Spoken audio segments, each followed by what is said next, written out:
Welcome to the Sigma Empath Podcast, episode 29, season 2. With today's guest, we're going to discuss and dissect empathetic leadership, neurodiversity, vulnerability, the cybersecurity world, and the tech startup world. Before we dive into the meat and mystery of your journey and experience, Chris, give us the short version of who you are and what you do. Firstly, Vital, fantastic to be here. So my name's Chris Denby-White. I'm the global head of cybersecurity for a fintech software company. So for those that aren't in the industry, I work for a company that makes software. And you boil it down, it's basically ensuring we keep the good things in and the bad things out of our corporate infrastructure so we can present secure software to our banking and finance clients. So, Chris, I had the pleasure of working with you. We met on a trade show floor in multiple areas. We met in San Francisco at a conference called RSA. We worked together in London at, I believe it was InfoSec London. And I've observed you in your position as a CISO, Chief Information Security Officer. You mentioned you're in the tech world, and I want to kind of understand the human side of the tech world and business, because it seems like this very disassociated technical terms, a lot of sophisticated stuff, but tell us a little bit about the actual human side of what you do on this trade show floor. Well, that's kind of really interesting because there were two things I was doing there. I was an internal information security officer for our company, so I wasn't part of the marketing team and kind of selling things at all. So part of my time there is I'd walk the trade show floor and I'd have conversations with people and understanding the products that they do and, for my own buying purposes. But on the flip side as well, I was engaged with a colleague of mine called Lauren, recording a podcast called CISO on the Street. And this was getting to know other people at the trade show floor and asking them, there were technical questions around, what kinds of things they do, but also about their challenges. And my aim is, and it's always been both in work, my personal life, is I get a real kick out of meeting new people and almost being able to, through speaking to them, seeing the world in a slightly different light through their eyes by asking themselves questions, understanding how they perceive either their challenges in their work or if they're open to it, having a conversation about kind of their challenges in addressing everyday life. And I find that incredibly recharging in a lot of ways, and helps me kind of overcome a situation where I place myself at the center of the entire universe. And I think that that's, for me, quite an unhealthy place to be, right? I might agree with you there, Chris. I might agree with you. It takes a high level of emotional intelligence, awareness as you're dealing with people and you're trying to make these connections. In that position, I know you on a personal level. You're incredibly emotionally intelligent. You've got a very kind heart. What are the challenges you face in terms of finding the balance between being Chris, the human, and Chris, the leader, the executive, the tech guru? How do you combine the two? Is there a gap or? Well, that's the thing. I think a lot of people perceive that there is a gap, and I think that's where a lot of people come unstuck. People in my role, Chief Information Security Officers, it's almost like the job title itself is quite unhelpful. I think the moment you start saying Chief Information Security Officer or Global Head of something, it almost defines a dividing line between yourself and the people that you are working with, either to lead or to guide. I've always been a servant leadership kind of guy, in the work alongside people, work with people rather than to them. And I think the first step in that process is to understand that, there is either no distinction or there should be a very blurred distinction between Chris the human and Chris the information security leader. I exercise my leadership by displaying as much as I can my humanity to the people I work with. And that's not putting on a facade around. I see some people, and I've been guilty of this in my past as well, as kind of thinking to myself, okay, so I'm a leader, I need to present this facade of perfection. I need to model something that people need to strive to become, and that's how you develop people. When actually having a more authentic relationship with your staff and saying, you know what, I made a mistake here and this is really bad. This is how I'm processing it, or this is how we can, having that openness, I think, teaches more than trying to maintain a leadership facade. per se. Now that leads me to well, there are two questions that this inspires in me now. You're basically expressing a level of vulnerability. You don't have to be perfect. You don't have to be all powerful and almighty. You do make mistakes. You are a human. So there's a level of vulnerability there. It seems to me now, and this is something that gives me hope and optimism, that the modern leader is embracing a lot more vulnerability and emotional intelligence. Where do you draw the line, though, into how much vulnerability you can share in your position? Because obviously you still want to be respected. Should you be loved or feared? So for you, when you hear the word vulnerability, what comes to mind, and how does that apply to leadership? I think vulnerability with honesty. And I think that, again, you need to kind of dig into yourself to ask yourself the question as to if you are choosing to share something, personal, or you're sharing a challenge with the people you're working with, ask yourself the question as to why you're doing that, and I think that's quite a telling question. Am I sharing this vulnerability because I'm somehow seeking the attention and the affirmation of the people I'm working with? And I think that could lead to some quite unhelpful outcomes. Yes. Or am I sharing this genuinely because I think it's a teaching moment? I think it's a sense of openness. So I think there's that line, isn't there, really, between authentic vulnerability and authentic sharing and neediness that almost forces intimacy on those around you. And I think you need to be respectful of the people you're speaking with. Yes. Some people have different levels of comfort around the level of authenticity and intimacy that you have with them. It doesn't mean that you're any less authentic. It just means that you're aware and empathetic to the needs and the communication styles of the people you're speaking with. For example, my kind of level of kind of emotional empathy with, for example, an old school CEO would differ with my level of empathy with, for example, a hip and funky CEO of a startup. If it's a global bank versus a Silicon Valley tech company, I think it's a well-trodden path. As you would modify your modes of communication, the words that you use to tailor to the people that you speak.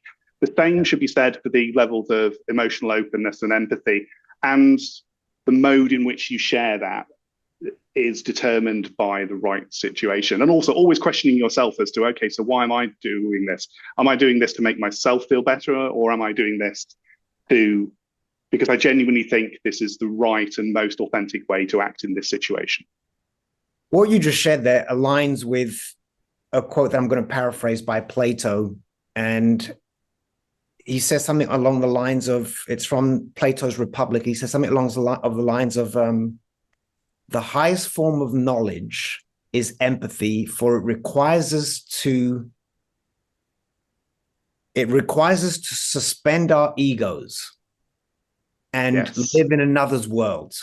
It requires profound purpose, larger than the self kind of understanding. And basically what you've shared is that sort of level of, it's not about, in my sharing of vulnerability, it's not necessarily about me. It's what value is this bringing? You said it's what learning opportunity. And I love that.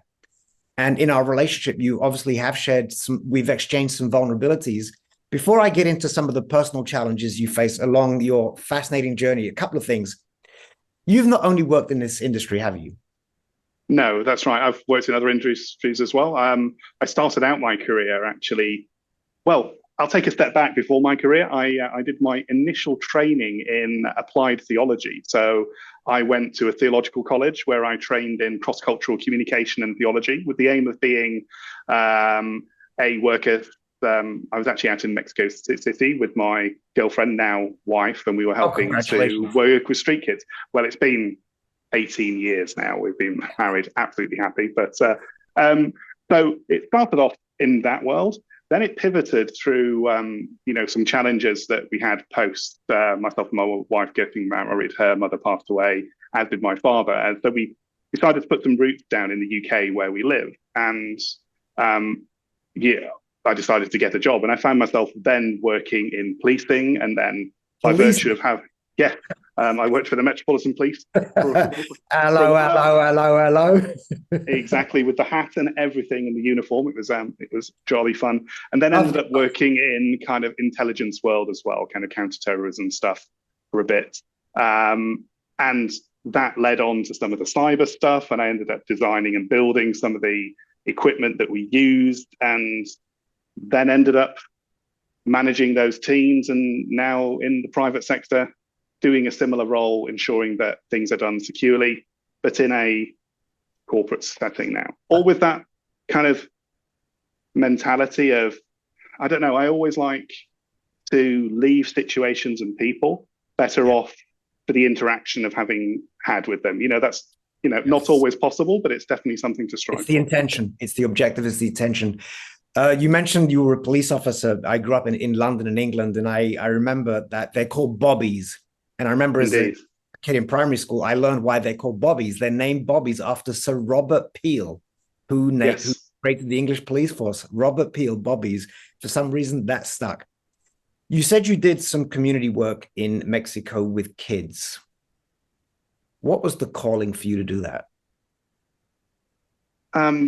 It was something, well, I'll be entirely honest, it's something my kind of girlfriend and wife initially felt really passionate about. And she'd done similar work in Brazil previously in relation to that. And it was part of our course. We had a kind of a block placement where we went and we kind of worked in various things. Some people went and worked in churches, other people worked in kind of community projects. And this was an opportunity where I felt actually it would be great to be able to bring some good to that situation. So I saw the need and I thought, you know what they required was, social activities, but also a small amount of English teaching. And I, in my kind of holiday times between kind of university courses, I'd been teaching English as a foreign language as well. So I came and I kind of did a couple of English as foreign language courses, which were really popular, and just was an opportunity to show people some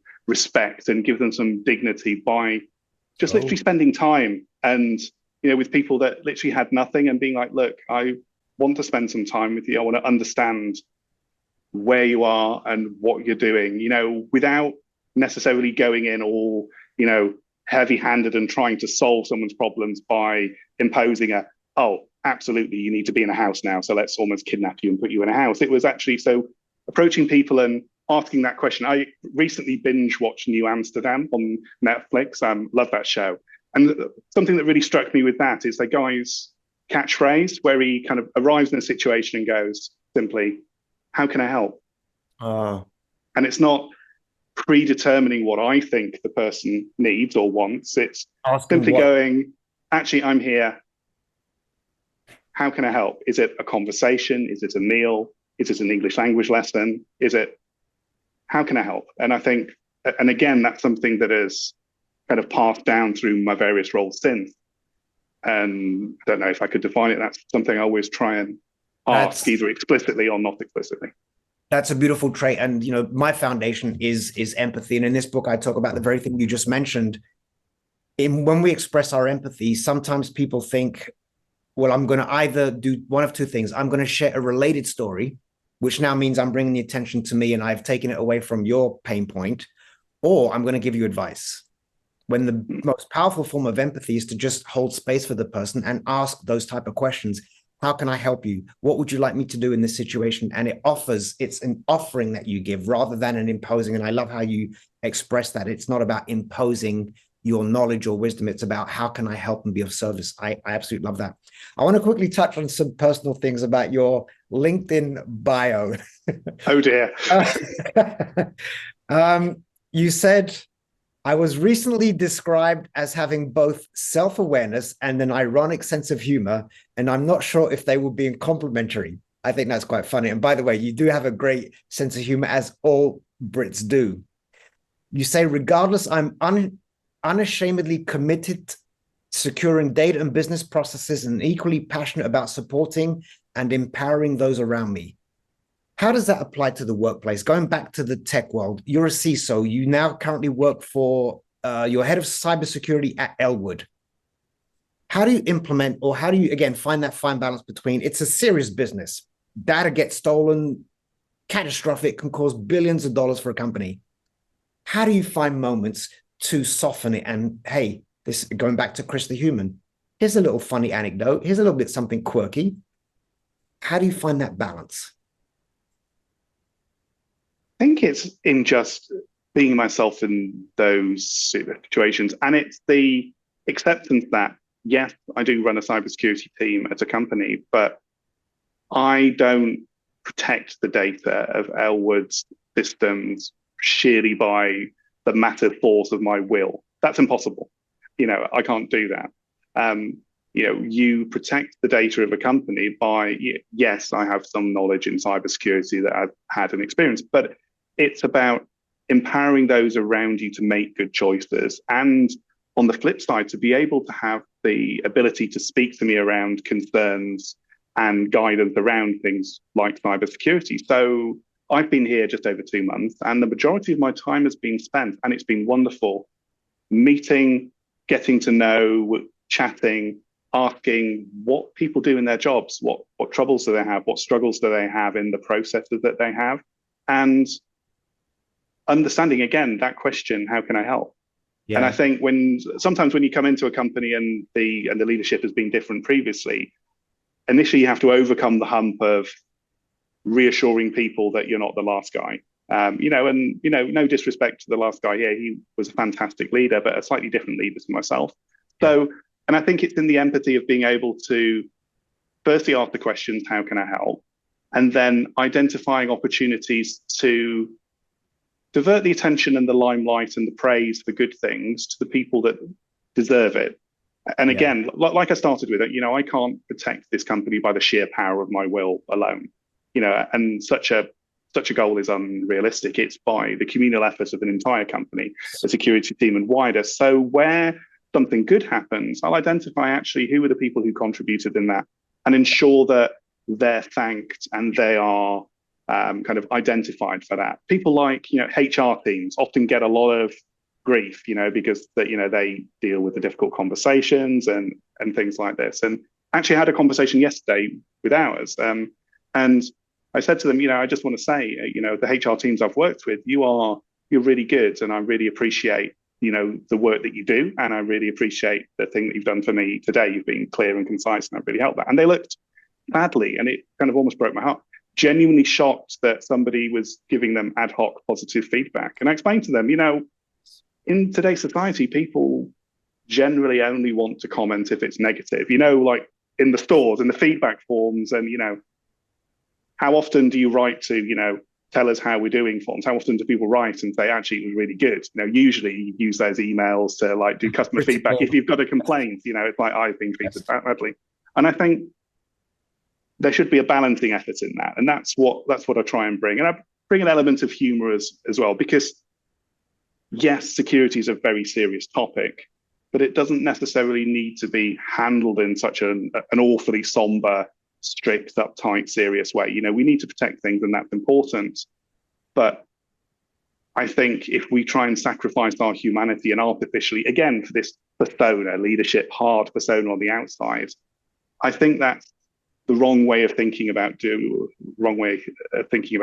things. I think collaboration is key, and for collaboration, you need to be a person, and you need to be able to interact on that level with people. And I always try to do that.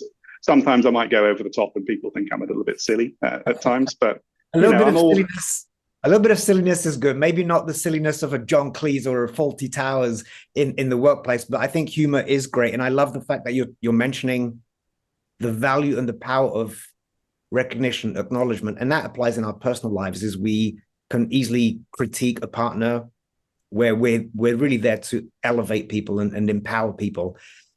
For those, you mentioned you work in the cybersecurity field. For those who aren't really familiar as to what that actually means, what do you do as a CISO, as it's called, a chief? What is the cybersecurity industry? What does it do?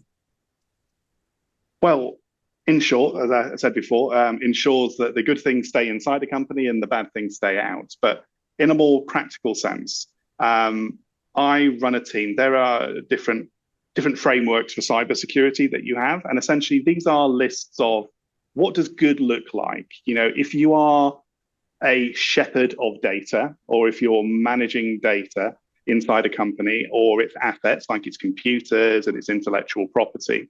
Okay, so what are the responsibilities? It's almost like a good parenting guide. If you're, a good parent, you ensure that, your children are fed, cared for, loved, checked in, they're not left alone if they're too young. I think there is the same framework for data, and that's what security leaders do, is that they look at the company and they look at the context in which the company exists and go, okay, so we're a software company and our clients are this, this, and this. Okay, so how do I put in, we call them controls, but these are things to reduce the risk of bad things happening. How do I put those in? And when you say bad things happening, this would be data theft. Yes, things like stealing of secrets, or Coca-Cola's magic formula. Yeah, those kind of things. Data theft, intellectual property theft, or the company straying into activity around privacy, for example, that they might not aware is kind of breaching on certain rights. There are different laws around the world, GDPR in the European Union, and the privacy laws in California, for example, and ensuring that, as a company, we have people's data, we process people's data, and every company that, even Netflix and things like that, they have your email address and your payment details, and it's acknowledging the responsibility that we are looking after something that doesn't belong to us, be that somebody's personal information or the secret source of the identity, and then responding to that with, okay, so what is the responsible behavior of looking after that? So we want to make sure that it's not stolen. How can we make sure it's not stolen? Then we can implement technologies, high-tech versions of, do we have locks on our doors? Do we, if your friend lends you their car, for example, there's almost a rule set of, what you'll do. If you take it and you park it in a car park somewhere, you should lock it, or you shouldn't necessarily drive it in a neighborhood where somebody's going to steal it if it's parked, or if somebody's going to scrape down the side. And I think the same is true for data and companies. We make these choices and decisions around these controls or rules inside a company to ensure that the company can continue to trade and continue to do business, but it's still respecting the responsibility that the whole company has to shepherd and to safeguard the things that it is being charged to look after to the best of its ability. So it's a really crucial industry that, you mentioned you work for I worked in the intelligence arena, so those kind of things, yes. So I want to time what you've become now, and I want to go back to the beginning of Chris's journey. Every human being, we always overcome challenges. Every great athlete has overcome something. In looking back, what were some of the biggest challenges Chris had to overcome as a child, as a teenager, to enable you to now travel this path of leadership, influence, heightened intelligence, et cetera, et cetera? I wouldn't go as far as to say heightened intelligence, but thank you so much. I think kind of the main thing for me, and I don't mind talking about this, and this may have been evidence on this recording so far as well, is that as a child and still now, I have a problem with speech, which is ironic considering I really love doing podcasts and I really love public speaking. So I have a stutter. It is sometimes better or worse, depending. There's no rhyme or reason to it at the moment. When I was a child, it was actually quite bad in school. So there was kind of the teasing and the things like that. And for many, many years, it was something that, I overcame and dealt with, but felt really uncomfortable speaking about. And I think that kind of now, and admittedly, it was only maybe like 3-4 years ago, I just thought, you know what? I think explaining to people, yes, I have a stutter. Sometimes I will struggle to say things, but that's okay. I found actually quite empowering in the short term. I was going to say it's got to be empowering, and you've got to empower others, because you're an example of what it means or what it looks like to overcome challenges and take them as an opportunity to excel. It's a beautiful thing. So I remember the movie with Colin Firth. I think King's Speech. Yes. What did you have to go through? Bring us into that world if you're willing to. What do you have to go through? What are the steps to overcome that? Is it a mental thing? Is it a physical thing? Is it both? I think probably to say overcome, and I was going to challenge you on this kind of before I started answering, actually. I think manage to say you overcome, I think basically there's a certain finality of it. Okay, so these are the problems I had, and now they're all okay. I think with everything, and not just this, I just think in a day-to-day thing, everything can be a constant struggle, and it's a spectrum of how kind of much you cope with them. And again, like the empathy, I think it's the awareness that's the key around these things. But with me, kind of when I was a child, I did a small amount of speech therapy, which, to be frank, didn't really work all that well. It was okay.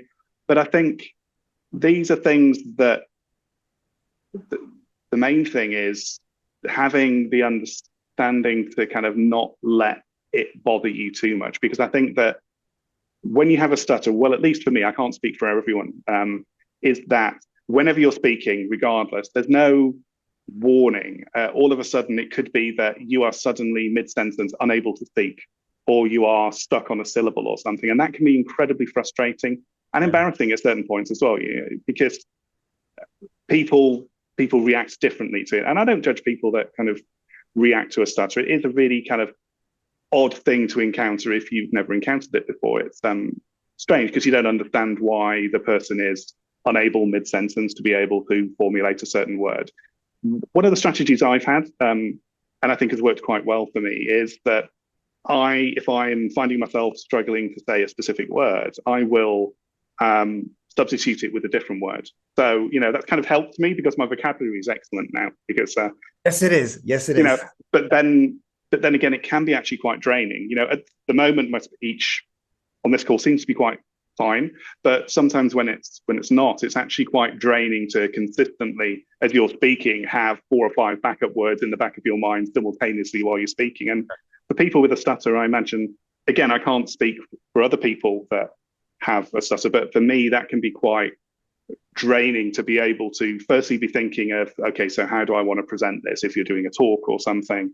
But then, okay, so what are the 4 alternate versions of this that I might have to divert off to say while speaking at the same time, whilst with an audience in a crowd at a conference like, RSA or Black Hat, I've spoken with you at both of those. And which I remember you looked very dapper. You showed up looking very much in your James Bond tuxedo. And I'm like, who is this guy? This is not the same man I know on the phone. That's so kind of you to say. You carried it very well. And the reason why I'm asking you this is, one of my platforms, I like to address all forms of neurodivergence, right? It seems to be this modern pandemic. We've got OCD, ADD, we've got all these disorders and ailments. And I think that it empowers others when we can look at somebody else as an example. And by the way, I love how you rephrased and reminded me, there is no finality in overcoming. It's more of a management or a dealing with the situation. And I love that you emphasize that. Going deeper on a personal level, I'm gonna catch myself. You have been able to manage this challenge. In adulthood, you and your wife have worked with kids. You have your own daughter. You also face challenges with that. Tying that back into the workplace again, we come into work and I see you as Chris, the CISO, and he's wearing a suit and he's an executive and he's talking to all these people looking important on the trade show floor. Meanwhile, in your personal life, you're carrying this other aspect. And oftentimes in the workplace, we forget that people are human. We see them as a colleague. We see them as an employee. You mentioned HR. We alienate HR because of their title. Yet everybody is a human being dealing with something. You were very kind to share a little bit about a situation with your daughter. I don't know if this is I'm putting you kind of on the spot, but what do you have to manage on a personal level that people might not know regarding your daughter? Well, my daughter is awesome, but from an early age in school, she was diagnosed with dyspraxia, which is like a dyslexia but with coordination. And how do you say that, Chris? Dyspraxia. Dyspraxia. Dyspraxia. Dyspraxia. Dyspraxia. I'll look it up and I'll post it in the thing because it's a new word for me. Yeah. So dyspraxia is a little bit like dyslexia is to reading. Dyspraxia is to coordination. So there's something that was picked up quite early on in school, and Basically, this involves kind of with my daughter, especially, she kind of struggles sometimes with things like coordination, like stairs. Initially, she had trouble with. It was kind of she finds things quite scary to do, things like climbing and kind of going downstairs. She's older now. She's in her mid-teens now, and kind of she has she's really managing these kind of things really well. The school she goes to, again, is awesome. They've got a great program in relation to these things. So, but the thing is, initially as well, kind of with her, if there are short-term changes to plans and things like this, that really kind of affects her. I think that's more of a personality thing than necessarily linked directly into the dyspraxia. But as a father, it's about understanding her as a whole person. And then, if, for example, we're, changing the contents of a packed lunch sandwich, rather than her find this out when she opens a packed lunch and it'd be like, oh, it's chocolate spread rather than ham and cheese. It's like, actually, to let you know at lunchtime, your sandwich is going to be chocolate spread rather than, because she'll take things it'll derail her thinking and she'll be like, why is it not what I expected? And, those are those kind of thoughts in relation to that. And kind of the dyspraxia as well, she's managing really well. And kind of back to the conversation that we had, and something that kind of made my heart puff up amazingly, I have to say, is that kind of we're having a conversation about it and talking about dyspraxia. We're quite open discussing kind of these things with her, and she has actually described her dyspraxia as her superpower of thinking differently. And I think I love that. I think that's true with neurodiversity.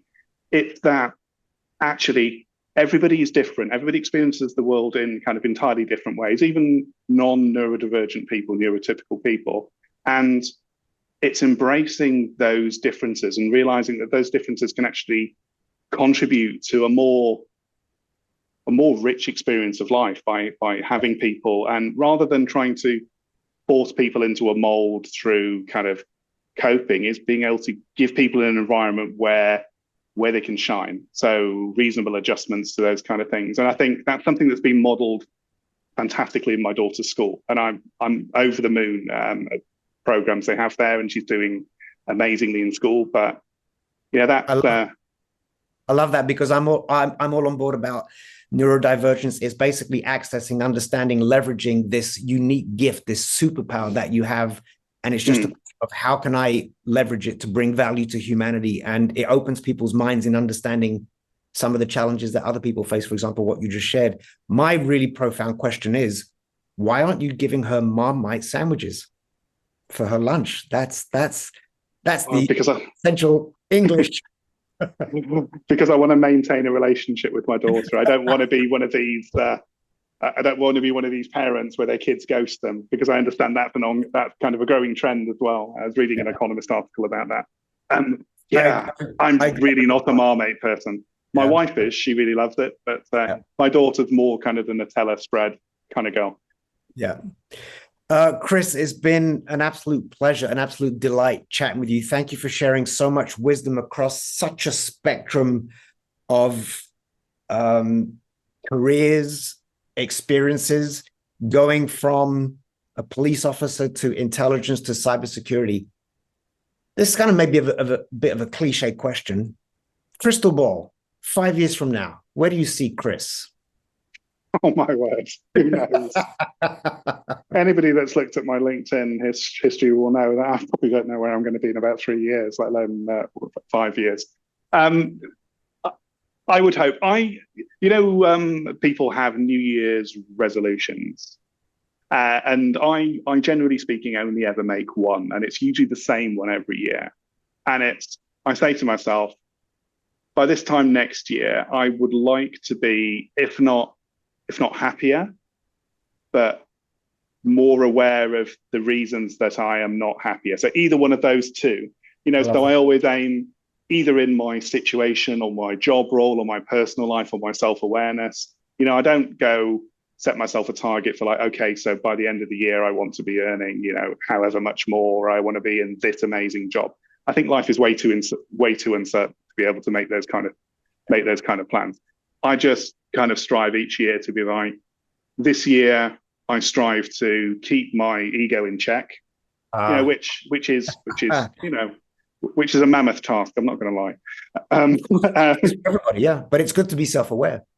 And just ensure that, you know, I am on that path to greater happiness and fulfillment, be that in my personal life or career, and just be open to the opportunities as they present themselves. And I think that, again, how I try and live life is being, you know, yes, people are busy every day, but just making sure that you're open to spotting those moments that you can either form a connection with someone in an Uber on the way to an airport, or to the airport, yes, indeed, or in a trade show floor. It's like the Ferris Bueller's Day Off quote. You know, life moves pretty fast. You know, if you don't stop once in a while, you might miss it. And I think that's something I strive to do. So in 5 years' time, I certainly hope I'll be still doing that and still helping things either become more secure, or at the very least, meeting new people and striving to understand them. I love that. And I'm going to end on a LinkedIn quote by you. And this is a beautiful way to end this podcast. You say on your LinkedIn, you say, I believe that as humans, we are fundamentally wired for connection. And I'm at my happiest when doing just that. Chris, it's a beautiful quote. It is a beautiful quote. I'm deeply honored, deeply touched. Thank you for taking the time. You are a busy man. You are a beautiful soul, very kind, caring human being, and fantastic CISO. It's been a pleasure, Chris. Thank you for joining me. Vital, thank you so much for having me on. I've really enjoyed this chat.